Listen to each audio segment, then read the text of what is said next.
نحمده ونصلي على رسوله الكريم اما بعد فقد قال الله تبارك وتعالى كما ورد في سورة الصف اعوذ بالله من الشيطان الرجيم بسم الله الرحمن الرحيم هو الذي ارسل رسوله بالهدى ودين الحق ليظهره على الدين كله ولو كره المشركون یا ایھا الذین آمنوا هل ادلکم علی تجارۃ تنجیکم من عذاب علیم تؤمنون باللہ ورسولہ وتجاہدون فی سبیل اللہ باموالکم وانفسکم ذالکم خیر لکم ان کنتم تعلمون وقال تبارک وتعالی کما ورد فی نفس السورہ ان اللہ یحب الذین یقاتلون فی سبیلہ صفا کأنہم بنیان مرصوص صدق اللہ العظیم وعن الحارث الاشعری رضی اللہ تعالی عنہ قال قال رسول اللہ صلی اللہ علیہ وسلم انی آمرکم بخمس اللہ امرنی بہن بالجماعت والسمع والطاعت والہجرت والجہاد فی سبیل اللہ رواہ الامام الترمذی و امام احمد رحمہم اللہ رب اشرح لی صدری ویسر لی امری واحلل عقدۃ من لسانی یفقہوا قولی۔ محترم ناظرین اور معزز خواتین، السلام علیکم ورحمۃ اللہ وبرکاتہ۔ میری آج کی گفتگو کا عنوان تکمیل رسالت کا ایک اور مظہر، جسے میں اس کے ساتھ ہی تکمیل آدمیت کا عنوان بھی قرار دیتا ہوں۔ میں آج اس پر گفتگو کرنا چاہتا ہوں کہ جو مشن حضور کے سپرد کیا گیا، انقلابی مشن، نظام بدلو، اللہ کا دین قائم کرو، اللہ کی حکومت قائم کرو، وہ بات جو حضرت مسیح کہہ کر گئے تھے، جو دعا سکھا کر گئے تھے، آج بھی عیسائیوں کی جو لارڈز پریئر ہے اس کے اندر یہ الفاظ ہیں: Thy kingdom come, thy will be done on earth as it is in heavens۔ اے رب تیری حکومت آئے، تیری بادشاہی آئے زمین پر، تیری مرضی جیسے آسمانوں میں پوری ہو رہی ہے، سورج اور چاند تیرے حکم سے چل رہے ہیں، فرشتے تیرے حکم کی فرما برداری کر رہے ہیں، جیسے آسمانوں میں تیری مرضی پوری ہوتی ہے، اس زمین پر بھی تیری مرضی پوری ہو۔ Thy will be done on earth as it is in heavens۔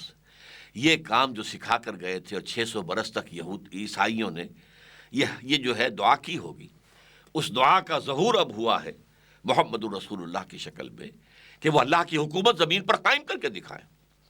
تو گویا کہ تمام جو یوزرپرس تھے، جنہوں نے بادشاہی کو اپنے قبضے میں لیا ہوا تھا، ان سب کے خلاف بغاوت تھی، ان سب کے لیے چیلنج تھا۔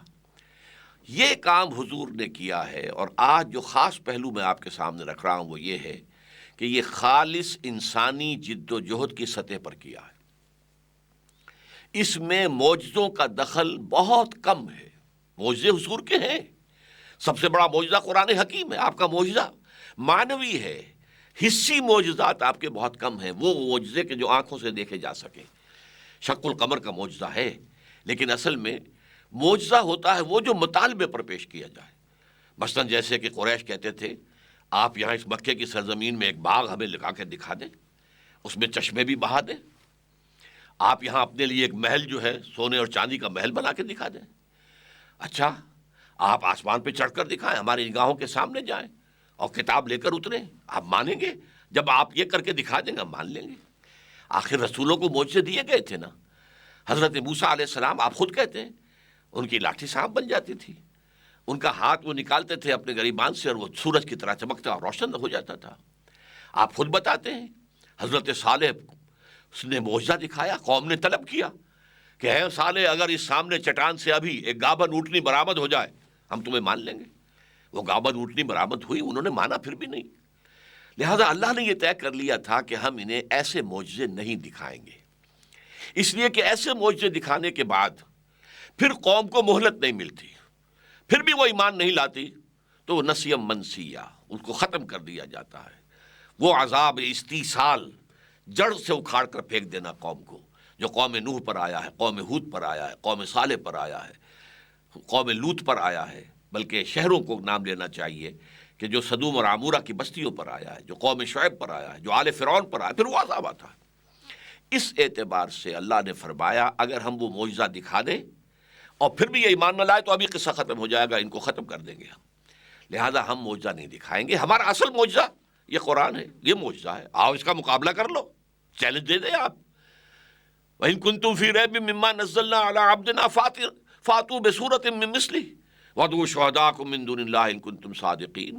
اگر تم سچے ہو، واقعتاً تمہیں شک ہے کہ یہ قرآن اللہ کا کلام نہیں ہے، محمد خود اس کی تصنیف کر رہے ہیں صلی اللہ علیہ وسلم، تو تمہارے اندر بڑے بڑے خطیب ہیں، بڑے بڑے ادیب ہیں، بڑے بڑے شاعر ہیں، وہ سب جمع کر لو، اور جنات میں سے بھی تمہارے جو کاہنوں کے جو ہوتے ہیں، جو موکل، ان کو بھی لے آؤ، اور سب مل کر ایک سورت قرآن جیسی بنا کر دکھا دو۔ وَإِن لَّمْ تَفْعَلُوا وَلَن تَفْعَلُوا، پھر اگر نہ کر سکو اور ہرگز نہیں کر سکو گے، فَاتَّقُوا النَّارَ الَّتِي وَقُودُهَا النَّاسُ وَالْحِجَارَةُ، تو ڈرو، بچو اس آگ سے جس کا ایندھن بنیں گے انسان اور پتھر۔ تو اصل معجزہ حضور کا قرآن تھا، معنوی تھا، اور یہ وہ معجزہ ہے کہ حضور کے انتقال کے بعد بھی موجود ہے۔ حضرت موسیٰ کا معجزہ عصا کا، حضرت موسیٰ کے انتقال کے بعد تو وہ لٹھیا ہے، وہ اب سانپ تو نہیں بنے گی۔ وہ جو ان کے ہاتھ جو نکلتا تھا چمکدار، وہ حضرت موسیٰ کی زندگی میں تھا، بعد میں تو نہیں ہے، یہ دائمی معجزہ ہے۔ لیکن بہرحال جو جد و جہد کی ہے حضور نے، جس کے لیے پھر اللہ نے فرمایا اس آیہ مبارکہ کے بعد سورہ صف کے اندر، هو الذی ارسل رسولہ بالہدی ودین الحق لیظہرہ علی الدین کلہ ولو کرہ المشرکون، وہی اللہ جس نے بھیجا ہے اپنے رسول کو صلی اللہ علیہ وسلم الہدی اور دین حق دے کر، تاکہ غالب کرے اس دین حق کو تمام ادیان پر، دین جمہور پر بھی، دین الملوک پر بھی، تمام ادیان کے اوپر، یا پورے کے پورے نظام زندگی پر، چاہے یہ مشرکوں کو کتنا ہی ناگوار ہو۔ اب پکارا یا ایھا الذین آمنو، اے وہ لوگو جو ہمارے نبی، ہمارے رسول محمد پر ایمان لائے ہو صلی اللہ علیہ وسلم، ایمان کے دعوے دار ہو، هل ادلکم علی تجارت تنجیکم من عذاب علیم، کیا میں تمہیں بتاؤں وہ کاروبار، وہ تجارت جو تمہیں دردناک عذاب سے، جہنم سے چھٹکارا دلائے؟ اب اس کا جواب خود دیا، تؤمنون باللہ ورسولہ وتجاہدون فی سبیل اللہ باموالکم وانفسکم، اللہ پر، اس کے رسول پر ایمان رکھو جیسا کہ ایمان رکھنے کا حق ہے، اور جہاد کرو اللہ کی راہ میں اپنے مال کے ساتھ، اپنی جانوں کے ساتھ۔ ذالکم خیر لکم ان کنتم تعلمون، یہی تمہارے لیے بہتر ہے اگر تم سمجھتے ہو کہ تمہارے لیے کیا خیر ہے اور کیا شر ہے۔ اچھا، یہ جہاد جو ہے یہ تو بہت وسیع ہے، دعوت انسان دے رہا ہے یہ بھی جہاد ہے، دعوت اور تبلیغ کے کام میں لگا ہوا یہ بھی جہاد ہے، اپنے نفس کے خلاف جنگ کر رہا ہے یہ بھی جہاد ہے، نفس کے خلاف جہاد۔ اس لیے حضور نے فرمایا المجاہد من جاہد نفسہ، مجاہد اصل تو وہ ہے جو اپنے نفس کے خلاف جہاد کر سکے۔ باہر کے دشمنوں سے جہاد کر رہے ہو اور خود تمہارے اندر جو اللہ کا دشمن بیٹھا ہے نفس امارہ، اس کی تمہیں فکر ہی نہیں۔ اس اعتبار سے نفس جہاد ہے وہ جہاد تو بہت وسیع ہے، لیکن پھر قتال اس کی آخری منزل ہے۔ نقد جان ہتھیلی پر رکھ کر میدان میں آ جاؤ۔ یہی وجہ ہے کہ اسی سورہ مبارکہ میں جہاں یہ مقصد بعثت محمدی بیان ہو گیا، هو الذی ارسل رسولہ بالہدی ودین الحق لیظہرہ علی الدین کلہ، اور اس کے لیے جہاد کی دعوت دی گئی، وہیں پر یہ فرما دیا گیا اس جہاد کی ایک چوٹی ہے قتال، جنگ، نقد جان ہتھیلی پر رکھ کر میدان میں آ جانا۔ اس لیے کہ جنگ میں آپ جانتے ہیں کہ جنگ میں تو ظاہر بات ہے کہ جو آدمی جاتا ہے وہ گویا کہ جان کا رسک لیتا ہے، وہ تو واپس آ گئے تو یہ سمجھیے نئی زندگی ہے۔ اس لیے فرما دیا یہ چوٹی پر جو فائز ہو جائیں گے، ان اللہ یحب الذین یقاتلون فی سبیلہ صفا کانہم بنیان مرصوص، اللہ کو محبت تو اپنے ان بندوں سے ہے جو اس کی راہ میں قتال کرتے ہیں، یقاتلون فی سبیل اللہ، ایک جہاد فی سبیل اللہ، ایک قتال فی سبیل اللہ ہے، اور ایسی صفیں باندھ کر قتال کرتے ہیں کہ جیسے کہ یہ سیسا پلائی ہوئی دیوار ہے، کوئی طاقت ان میں رکھنا پیدا نہیں کر سکتی۔ تو یہ جہاد و قتال کیا ہے محمد الرسول اللہ والذین معہ، اللہ کے رسول محمد صلی اللہ علیہ وسلم اور جو ان کے ساتھ ہیں صحابہ کرام رضی اللہ تعالیٰ عنہم اجمعین، انہوں نے جہاد کیا۔ اور یہ جہاد آپ کو معلوم ہے کون سی تکلیف اس میں نہیں آئی محمد الرسول اللہ کو اور صحابہ کو۔ سب سے پہلے وربل پرسیکیوشن ہوئی، زبانی ایذا رسانی، پاگل ہو گئے ہو، دماغ خراب ہو گیا ہے، شاید ساحر ہو گئے ہو، یا کسی کا سحر تم پر ہو گیا، مسحور ہو گئے ہو، مجنون ہو گئے، کوئی جن تم پر آ گیا ہے، یا تمہارا دماغی توازن خراب ہو گیا ہے، جھوٹ بولتے ہو، تم نے ایک جو ہے عجمی غلام اپنے گھر کے اندر بند کیا ہوا ہے، وہ ہے تورات کا اور انجیل کا عالم، وہ تمہیں ڈکٹیشن دیتا ہے، فَيَتْلَىٰ عَلَيْهِ، وہ تمہیں ڈکٹیشن دیتا ہے صبح شام، اور آ کر ہم پر دھونس جماتے ہو کہ یہ آسمان سے وہی آئی ہے۔ اکتتبہا، یہ تو تم نے ان سے ڈکٹیشن لے لی ہے۔ تو اسی طریقے سے حضور کو ستایا گیا، اور اس سے یہ نہ سمجھیے کہ حضور کو دکھ نہیں ہوتا تھا، دکھ ہوتا تھا۔ اس لیے قرآن مجید میں کہا گیا ہے وَلَقَدْ نَعْلَمُ أَنَّكَ يُضِيقُ صَدْرُكَ بِمَا يَقُولُونَ، اے نبی ہمیں خوب معلوم ہے آپ کا سینہ بھجتا ہے اس بات سے کہ جو یہ کہتے ہیں، صدمہ ہوتا ہے۔ یہی مجھ سے محبت کرتے تھے، یہی میرے راستے میں اپنی نگاہیں بچھاتے تھے اب میرے قدموں تلے، یہی مجھے الصادق الامین کہتے تھے، اور آج کہہ رہے ہیں جھوٹے ہو، کذاب ہو، ساحر ہو، مسحور ہو، مجنون ہو۔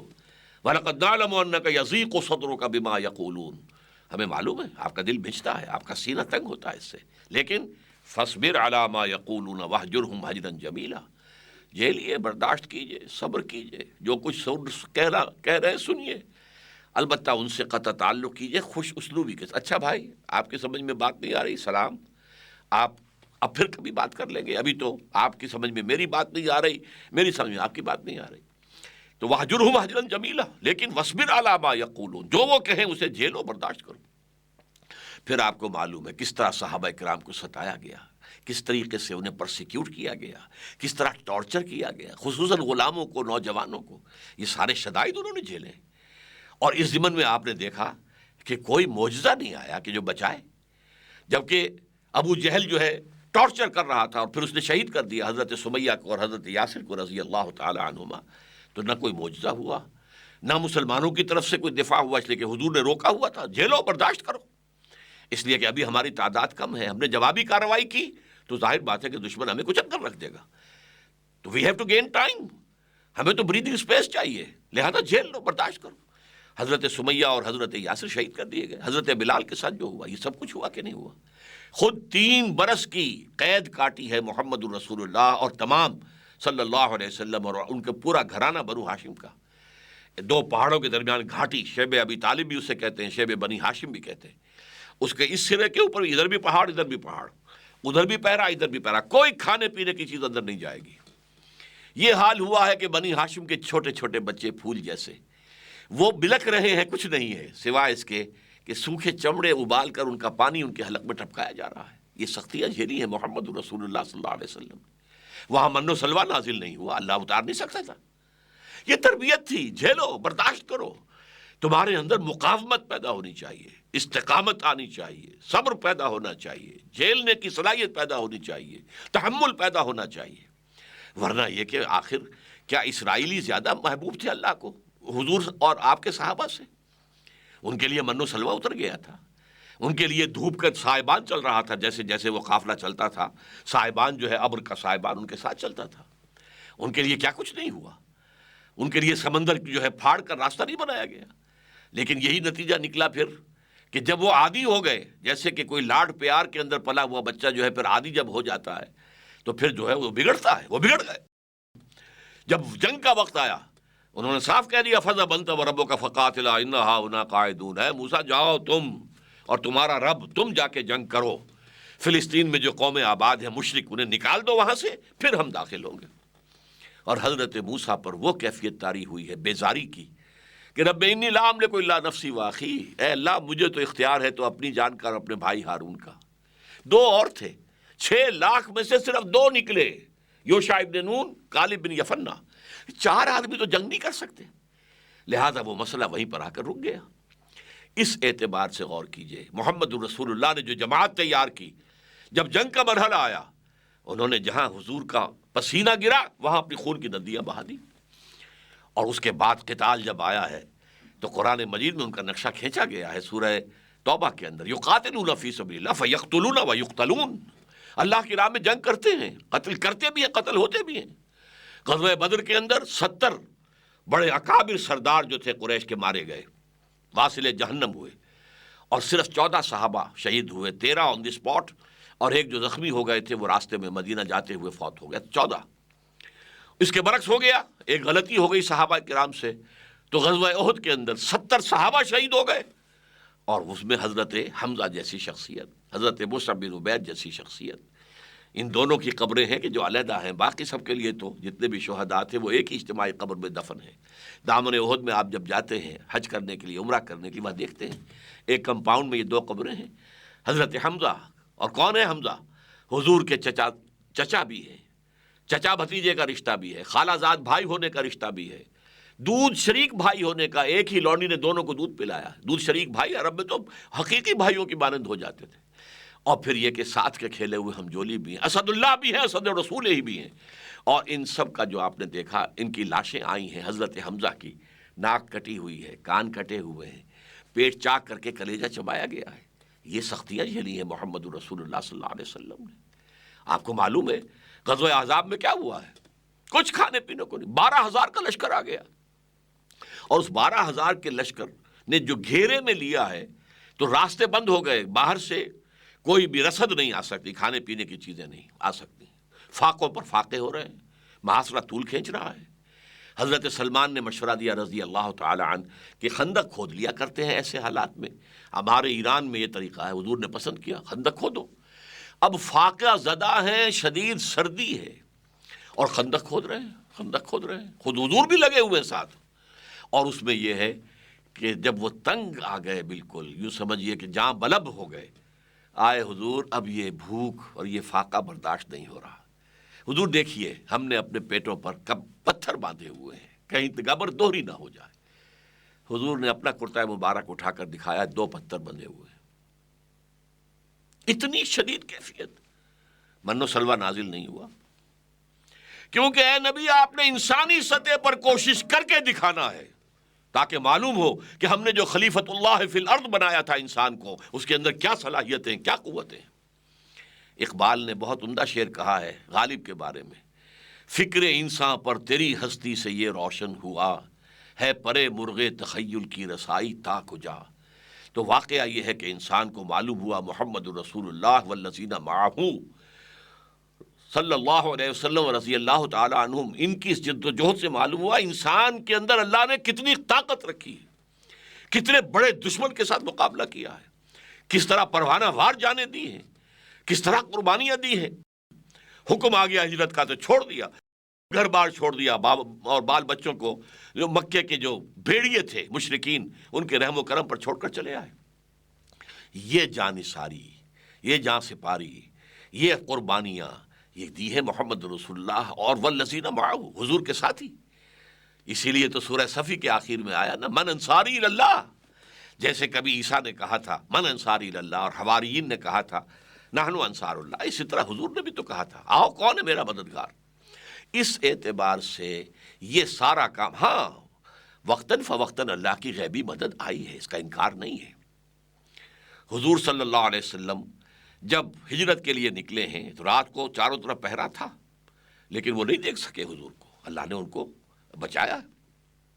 اس طرح غار ثور میں جا کر چھپے ہیں تو کھوجی جو ہے وہ قریش کو لے گیا تھا دہانے تک۔ حضرت ابو بکر صدیق جو اندر تھے حضور کے ساتھ، وہ گھبرا کر کہتے ہیں کہ حضور اگر انہوں نے اپنے قدموں کی طرف بھی جھانک لیا تو ہم نظر آ جائیں گے۔ حضور نے فرمایا لا تحزن ان اللہ معنا، گھبراؤ نہیں، اللہ ہمارے ساتھ ہے۔ تو اللہ نے کیسا معجزہ کیا کہ وہاں پر کبوتری نے آ کر انڈے دے دیے اور مکڑی نے جالا تن دیا۔ کہا اس نے جو قریش کا سردار، تمہارا دماغ خراب ہوا ہے، اس غار میں کوئی ہو سکتا ہے جہاں پر کہ یہ جالا تنا ہوا مکڑی کا اور جہاں پر کہ کبوتری نے انڈے دے رکھے؟ اللہ نے بچایا۔ تو مدد تو آتی ہے، مدد میدان بدر میں آئی ہے فرشتوں کے نزول کے ذریعے سے، وہ آئی ہے یقیناً، اللہ تعالیٰ نے فرشتے بھیجے ہیں، مدد آئی ہے۔ لیکن یہ کہ آج بھی وہ مدد آ سکتی ہے اگر اسی طریقے پر جد و جہد کر کے، تیاری کر کے، آزمائشوں میں سے گزر کر، منظم ہو کر، سم و طاعت کے پابند ہو کر کوئی جماعت میدان میں آئے گی تو انشاءاللہ چمن کے مالی اگر بنا لیں موافق اپنا شعار، اب بھی چمن میں آ سکتی ہے پلٹ کر، جو روٹھی بہار اب بھی آ جائے گی، اور فضائے بدر پیدا کر فرشتے تیری نصرت کو اتر سکتے ہیں گردوں سے قطار اندر قطار، اب بھی ہو سکتا ہے۔ لیکن یہ کہ عام جد و جہد جو ہے وہ انسانی سطح پر ہے۔ یقاتلون فی سبیل اللہ فیقتلون ویقتلون، وہ اللہ کی راہ میں قتال کرتے ہیں تو قتل ہوتے بھی ہیں، قتل کرتے بھی ہیں۔ یہ نہیں تھا کہ حضرت حمزہ کا جسم جو ہے وہ کوئی لوہے کا اسٹیل کا بنا ہوا تھا کہ برچہ جو ہے وہ وحشی کا وہ آر پار نہ ہو سکتا، آر پار ہو گیا، ناف کے پاس سے آر پار ہو گیا، شہید ہو گئے۔ حالانکہ اسد اللہ و اسد الرسول ہے، اللہ کے شعر، اللہ کے رسول کے شعر۔ تو میں جو بات اس وقت بتانا چاہ رہا ہوں، یہ میرے نزدیک انسان کی عظمت جو ہے وہ نظر آتی ہے محمد الرسول اللہ صلی اللہ علیہ وسلم اور آپ کے صحابہ کی جد و جہد۔ دین کو غالب کر کے دکھایا. جاء الحق وزهق الباطل ان الباطل کان زہوقا. وہ نظام قائم کیا جو آج تک بھی نوع انسانی کی یادداشت میں محفوظ ہے. جیسے کسی نے بڑا حسین خواب دیکھا ہو اور وہ خواب اسے یاد آتا رہے، اسی طریقے سے آج بھی وہ نظام پوری نوع انسانی مانتی ہے. ڈاکٹر مائیکل ہارٹ نے مانا ہے کہ جو 100 بڑی بڑی شخصیتیں ہیں تاریخ انسانی کی جنہوں نے تاریخ کے رخ کو موڑا ہے، ان میں ٹاپ پر محمد ہے صلی اللہ علیہ وسلم، نمبر 1. حالانکہ عیسائی ہے، حضرت عیسیٰ کو نمبر 3 پر لے گیا ہے، ابھی تک عیسائی ہے، وہ مسلمان نہیں ہوا ہے. ایم این رائے نے کہا 1920 میں تاریخ انسانی کا عظیم ترین انقلاب وہ تھا جو محمد نے برپا کیا ہے صلی اللہ علیہ وسلم. اس کی کتاب آج بھی چھپتی ہے، دی ہسٹوریکل رول آف اسلام، بامبے میں ایک پبلشر شائع کرتا ہے جو اب ممبئی کہلاتا ہے. تو یہ دنیا نے گواہی دی ہے کہ ایک عظیم انقلاب برپا کیا ہے محمد رسول اللہ صلی اللہ علیہ وسلم، اور صرف 20 برس میں. تاریخ میں اس کا کوئی مثال ہے ہی نہیں. والٹیئر اور روسو نے، لکھنے والے بے شمار تھے، انہوں نے ایک فضا پیدا کی اور فرانس کا انقلاب آیا، لیکن والٹیئر اور روسو جو ہیں وہ اس کی قیادت کرنے والے نہیں تھے. لیڈر لیس ریولوشن تھا، اس لیے نہایت بلڈی ریولوشن تھا. پھر مارکس اور اینجلز نے کتاب لکھی لاسٹ کیپٹل، لیکن نہ جو کتاب لکھی گئی تھی جرمنی اور انگلستان میں وہاں انقلاب آیا ہی نہیں، وہ تو آیا کہیں جا کر روس کے اندر، وہ بولشوکس کے ذریعے سے، اور عین وقت کے اوپر وہاں پہنچا ہے لینن اور اس نے اس انقلاب کو ہائیجیک کیا، اس پر قبضہ کر لیا. ورنہ مونشویکس زیادہ قوی تھے بولشوکس کے مقابلے میں، یہ بولشوک تھا. بہرحال حضور نے کیا کیا؟ پہلے دن سے دعوت شروع کی، اکیلا انسان، 4 آدمی ایمان لے آئے، 5 ہو گئے. ابو بکر بچپن کے ساتھ کھیلے ہوئے دوست، عزیز دوست. علی اپنے ہی گھر میں پلنے والے عزیز چچا زاد بھائی. خدیجہ جانثار بیوی، اور جو غلام تھا جسے آزاد کر کے بیٹا بنا لیا تھا زید ابن حارثہ رضی اللہ تعالیٰ عنہ مجمعین. 1 جمع 4 5 تھے.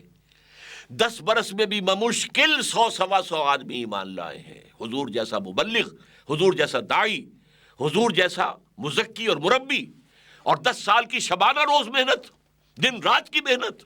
راتوں کو بھی جھولی پسار پسار کر دعائیں مانگ رہے ہیں، اے اللہ میری اس جھولی میں عمرو بن ہشام یا عمر بن الخطاب میں سے ایک کو تو ڈال دے، ان 2 میں سے کسی ایک کے ذریعے سے اسلام کو تقویت دے. اس جد و جہد کے اندر حضور صلی اللہ علیہ وسلم بالکل زمین پر قدم بقدم چل کر، تکلیفیں جھیل کر، قربانیاں دے کر، آزمائشوں سے گزر کر، جانیں دے کر آپ نے انقلاب برپا کیا. لیکن ایک لائف سپین میں کل 23 برس ہے وحی کے آغاز کے بعد سے انتقال تک. اور عرب میں انقلاب جو ہے نظام پیدا ہو گیا تھا، وہ تو در حقیقت سن 8 کے اندر ہو گیا. 20 برس ہے کل، ٹوٹل 20 ایئرس. اور ہر لمحے کے لیے، ہر لمحے میں، ہر جگہ جو ہے وہ آپ ہی قائد ہیں. آپ ہی اسٹریٹ پریچر تھے مکے کے اندر، گلیوں میں گھوم رہے ہیں. یا ایھا الناس قولوا لا الہ الا اللہ تفلحوا، اے لوگوں کہہ دو لا الہ الا اللہ، تم کامیاب ہو جاؤ گے. لوگ تالیاں پیٹ رہے ہیں، مذاق اڑا رہے ہیں، بچے جو ہیں چاروں طرف ہیں، کوئی کنکریاں مار رہا ہے، کچھ نے کچھ اور کیا ہے، لیکن آپ کہہ رہے ہیں وہی شخص جو مکے میں اسٹریٹ پریچر تھا صلی اللہ علیہ وسلم، فداہ آباؤنا و امہاتنا، وہی شخص ہے کہ جو بدر میں کمانڈ کر رہا ہے آرمی کو. احد میں سپہ سالار کون تھے؟ خندق میں کون تھے؟ وہی سپہ سالار ہے، وہی ہیڈ آف دی اسٹیٹ ہے. مدینے میں اگر کوئی چھوٹی سی ریاست وجود میں آ گئی تو who was the head of the state? Who was the chief justice? محمد صلی اللہ علیہ وسلم. یہ تاریخ کے اندر کوئی ایسی شخصیت آپ کو نہیں مل سکتی. اسی لیے مائیکل ہارٹ نے کہا کہ میں جو نمبر 1 پر لے کر آیا ہوں محمد کو صلی اللہ علیہ وسلم، وہ اس لیے because he is the only person supremely successful on both the religious and secular levels. انسانی زندگی کے 2 حصے ہیں، مذہبی اور سیکولر. اس لیول پر بھی انتہائی کامیاب، اس لیول پر بھی انتہائی کامیاب. باقی دنیا میں جو بڑے انسان ہیں وہ اگر ادھر زیادہ کامیاب ہے تو ادھر 0، ادھر زیادہ کامیاب ہے تو ادھر 0 بھی نہیں، مائنس پہ آ جائیں گے. الیگزینڈر بہت بڑا فاتح تھا، لیکن اخلاقیات میں، روحانیات میں کوئی مقام تھا اس کا؟ 0 ویلیو لانی پڑے گی. چنگیز خان بہت بڑا فاتح تھا، اٹیلا بہت بڑا فاتح تھا، لیکن یہ کہ کیا اس کی کوئی حیثیت ہے اخلاقی، دینی، روحانی؟ حضرت مسیح بہت بڑے روحانی رہنما تھے، کیا دنیا میں کوئی ریاست قائم کی، کوئی نظام قائم کیا؟ علیہ الصلوۃ والسلام. گوتم بدھ ایک مذہبی اعتبار سے بہت اونچا اس لیے کہ تاریخ کے اندر اس کی بھی دعوت بہت پھیلی اور بہت بڑی تعداد کے اندر بدھ آج بھی ہیں، لیکن کوئی ریاست، سیاست، حکومت اس میں کوئی عمل دخل ہے؟ زیرو۔ ایک ہی شخص ہے پوری انسانی تاریخ میں صلی اللہ علیہ وسلم، وفدا آباؤنا و امہاتنا، جو اس میدان میں بھی سب سے اونچا اور اس میدان میں بھی سب سے اونچا۔ یہ ہے حضور کا کمال، اور جس کو میں کہہ رہا ہوں کہ یہ کمال رسالت بھی ہے، تکمیل رسالت بھی ہے، تکمیل آدمیت بھی ہے۔ معلوم ہوا آدم کے اندر کیا کیا کچھ اللہ نے رکھا ہوا ہے۔ فکر انسان پر تیری ہستی سے یہ روشن ہوا ہے، پرے مرغ تخیل کی رسائی تا کجا۔ محمد صلی اللہ علیہ وسلم جو ہے انسان کی عظمت کا شاہکار، انسان کے اندر جو کچھ اللہ نے قوتیں رکھی ہے اس کو اگر دیکھنا ہو بتمام و کمال تو وہ محمد الرسول اللہ صلی اللہ علیہ وسلم۔ اللہ تعالی ہمیں بھی ان کے نقش قدم پر چلنے کی توفیق عطا فرمائے۔ اب انشاءاللہ بقیہ 4 خطبات میں میں اس جد و جہد کا ایک تاریخی جائزہ آپ کے سامنے پیش کروں گا، تاکہ جو حضرات بھی اتباع رسول کے لیے وہ اس راستے پر آنا چاہیں ان کے سامنے آ جائے کہ کس طور سے حضور نے کن سٹیپس سے گزر کر یہ کارنامہ جو ہے دنیا کے لیے، جو یوں سمجھیے کہ حیرت انگیز کارنامہ ہے، تحیر آمیز جو کارنامہ کیسے سر انجام دیا تھا۔ بارک اللہ لی و لکم فی القرآن العظیم ونفعنی و ایاکم بالآیات والذکر الحکیم۔